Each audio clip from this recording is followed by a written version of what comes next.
I saw my daughter at the mall counting coins. Not browsing, not shopping, not laughing with friends. She was sitting on the cold marble floor near the food court, her head bent low, palms open, counting loose change like each coin weighed more than gold. For a second, my brain refused to accept what my eyes were seeing.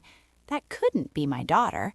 The girl I raised wore pressed dresses, carried herself with quiet pride, and used to argue with me if her shoes weren't perfectly clean. The girl whose wedding I paid for, whose smile once filled entire rooms. But there she was, hair dull, clothes wrinkled, shoulders slumped like life had pressed down on her too hard. I stood frozen, my shopping bag slipping from my hand. People walked past her like she was invisible. Teenagers laughed nearby, music echoed from stores, the smell of fries and perfume mixed in the air. And my daughter counted pennies. I walked toward her slowly, afraid she might disappear if I moved too fast. "Sweetheart?" I said softly. She looked up, and when our eyes met, something in her face cracked. "Mom?" she whispered. Her voice trembled like a child caught doing something shameful. I dropped my bags and knelt in front of her. "What are you doing here?" I asked, already knowing the answer would hurt. She quickly swept the coins into her purse like she'd been caught stealing. "Nothing. I dropped something." I touched her hand. It was cold. "Where's your car?" I asked gently. "Why didn't you park closer?" She swallowed. Her fingers tightened around her purse strap. Then she said the words that changed everything. "My husband sold it." I blinked. "Sold it?" She nodded, staring at the floor. "Last week." "Why would he sell your car?" She hesitated, too long, and that hesitation scared me more than any answer. "He said we didn't need 2 cars anymore. He said it was temporary." I felt a knot form in my chest. "Then how are you getting around?" She forced a smile. "Bus? Walking? Sometimes I don't go out." My daughter, afraid to leave the house. I helped her stand up. She was lighter than I remembered. "When was the last time you ate?" She shrugged. "I had coffee." "What about today?" "Coffee counts, right?" She tried to joke. It didn't land. I took her arm. "We're getting food." "No, Mom, please." "I'm not asking." We sat at a small cafe table. I ordered enough food for 2 days. She stared at the plate like it might disappear if she touched it.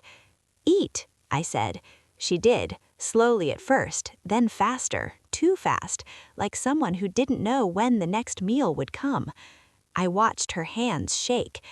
"Where's your husband?" I asked carefully. Her jaw tightened. "He's busy." "Doing what?" "Working," she said, then quickly added, "I think." Something was very wrong. After she ate, I reached across the table. "You're coming home with me." Her eyes widened in panic. "I can't." "Why not?"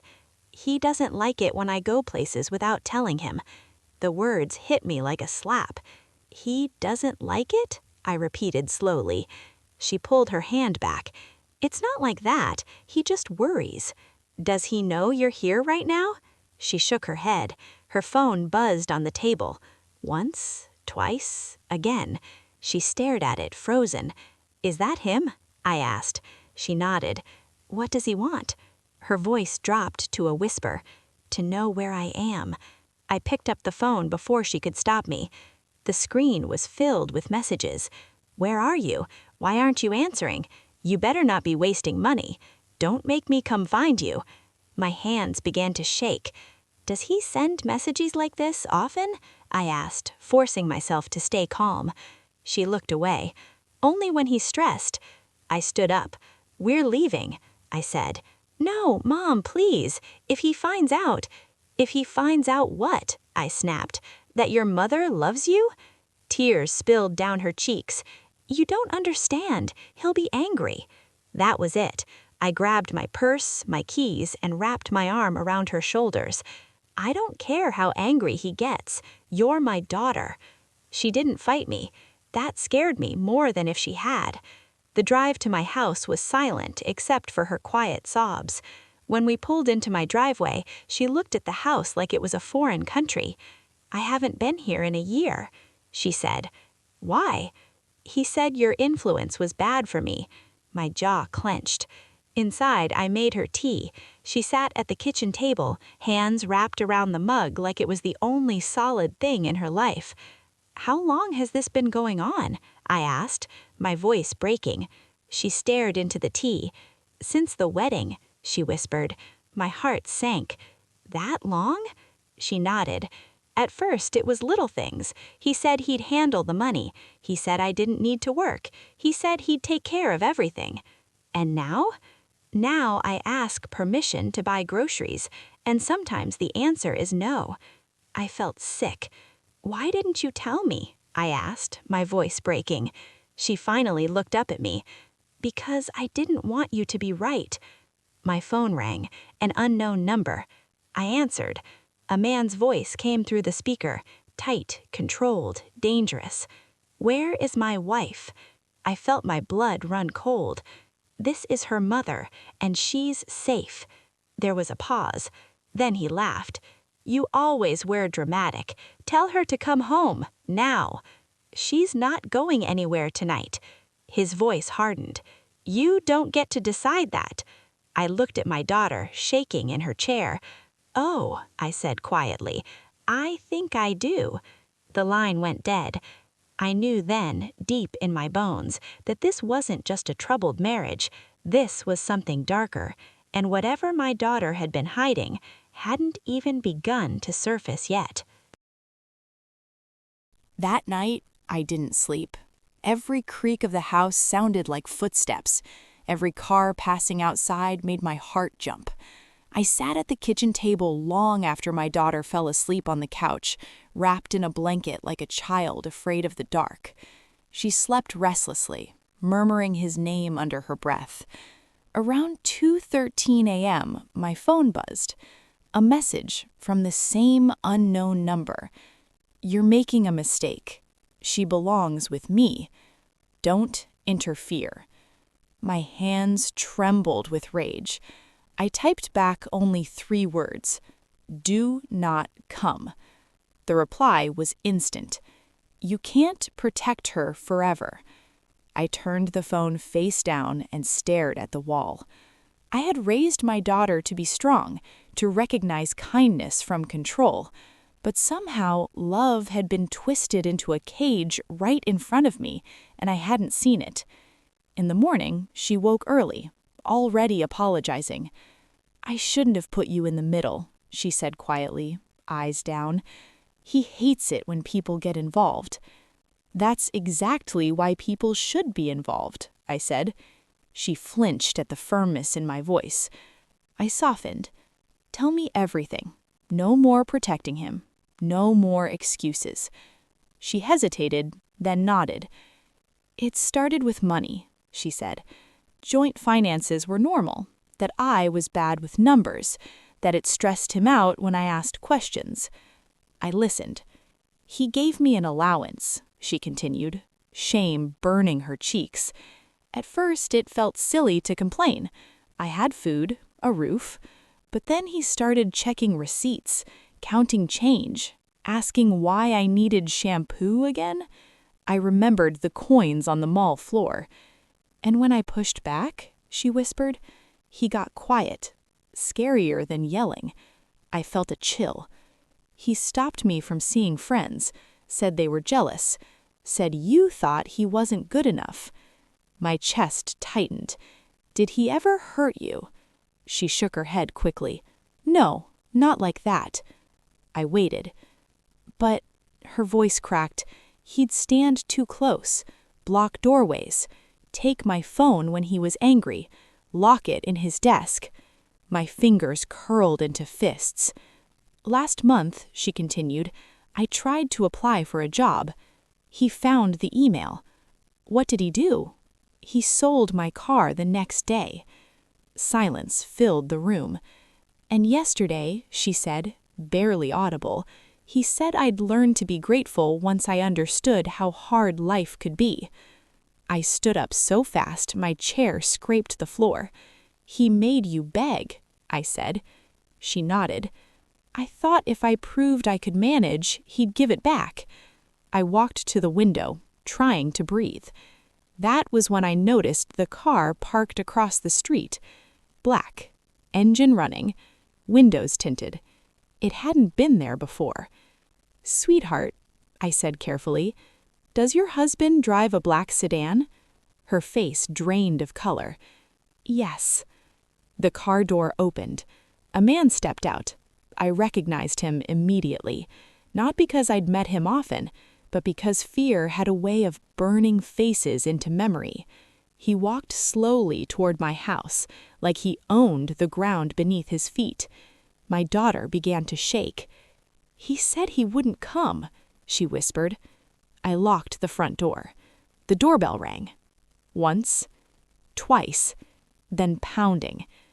"Open up," he called, voice calm and chilling. "You're upsetting her." I stood between the door and my daughter. "You need to leave," I said loudly. "Now." The pounding stopped. A pause. Then his voice dropped. "She's my wife. You're kidnapping her." "I'm protecting her." He laughed. "From what? From a husband who provides for her?" My daughter cried out, "Please just go." That was the first time I heard anger in his voice. "You don't tell me to do that." The pounding resumed, harder this time. I called the police. When they arrived, he transformed instantly. Hands up, voice smooth, concern painted perfectly on his face. "She's confused," he told them. "Her mother's manipulating her." One officer turned to my daughter. "Ma'am, do you want to go with your husband?" She looked at him, then at me. Her eyes filled with terror. I don't know," she whispered. That was all he needed. "She's clearly distressed," her husband said gently. "I'll take her home." "No," I said sharply. "She's staying here." The officer sighed. "Without visible injuries or a restraining order, there's not much we can do." I felt helpless fury. My daughter stood up suddenly. "I'll go," she said quietly. "No," I said. "You don't have to." She didn't look at me. "If I don't, it'll get worse." Her husband smiled. Victory. She packed a small bag while I watched, powerless. At the door, she hugged me tightly. "I'm sorry. Please don't follow." And just like that, she was gone. The house felt hollow. That night, I didn't cry. I planned. I called a lawyer friend, a domestic abuse hotline, a financial advisor. I learned words that made my blood run cold: coercive control, financial abuse, psychological entrapment. And then, 3 days later, I got a call from a hospital. "Are you the emergency contact for your daughter?" a nurse asked. "Yes," I said, heart racing. "What happened?" "She collapsed at work." "At work?" I repeated. "She was brought in by a coworker. Severe exhaustion. Malnutrition." My knees buckled. At the hospital, I found her, pale, IVs in her arms. "He made me get a job," she whispered. "Said I needed to earn my keep." "Where is he?" I asked. She looked away. "He said if I told anyone, you'd regret it." That was the moment something inside me snapped. I leaned close to her ear. "Listen to me," I said. "You are not going back." Her eyes widened. "He'll destroy you." I smiled, cold and certain. Let him try. Because what she didn't know, what he didn't know, was that I had already found the one thing he never controlled, and once I used it, his perfect prison would collapse. I stayed beside my daughter's hospital bed all night. The steady beep of the monitor was the only sound in the room, each pulse reminding me how close I had come to losing her, not to an accident, not to illness, but to a slow, invisible kind of destruction. Control. By morning, I had already made my decision. When she woke, her eyes searched the room first, panic, instinctive, and heartbreaking. "He's not here," I said softly. "You're safe." She exhaled, then immediately stiffened. "He'll come. He always does." "Not this time." She turned to me, fear and hope warring in her expression. "You don't understand how smart he is. He knows how to twist things, how to make people believe him." I took her hand. "Sweetheart," I said, "I've been quiet for too long. That ends now." Later that morning, her husband did come. He arrived carrying flowers, dressed like a grieving saint. Nurses smiled at him. Other visitors gave him sympathetic looks. He leaned over her bed. "You scared me," he said gently. "You can't push yourself like this." I watched from the corner as his hand tightened just a little too hard around hers. She flinched. That was enough. "Step away from my daughter," I said. He turned, surprised, then smiled. "This is a family matter." "So is abuse," I replied calmly. The smile faded. "You're overreacting. She's fragile. She needs stability. She needs freedom." He straightened. "She's coming home with me." "No," my daughter said. The word was small, but it landed like an earthquake. He froze. "I'm not leaving," she said again, voice shaking but firm. "I'm staying with my mother." The room went silent. He laughed softly, but there was panic underneath. "You don't mean that." "I do." He turned to me, eyes cold. "You think you've won? You have no idea what you're doing." I met his stare without blinking. "Actually," I said, "I do." I pulled a folder from my bag and placed it on the hospital table. Inside were bank statements, screenshots, contracts. His face changed the moment he saw them. My daughter frowned. "Mom, what is that?" "It's the truth," I said. Months earlier, back when he insisted on handling all finances, I'd noticed something off, a small transfer from an account I still technically co-owned with my daughter before the wedding. At the time, I'd let it go. Now, I hadn't. I hired a forensic accountant. What we found was devastating and illegal. He hadn't just controlled her money, he'd been stealing it. Loans taken out in her name, credit cards she didn't know existed, a business registered using her identity. And worse, he'd been doing it to others before her. "She didn't know," I said loudly, enough for the nurse at the door to hear. "But you did." His voice dropped. "You can't prove intent."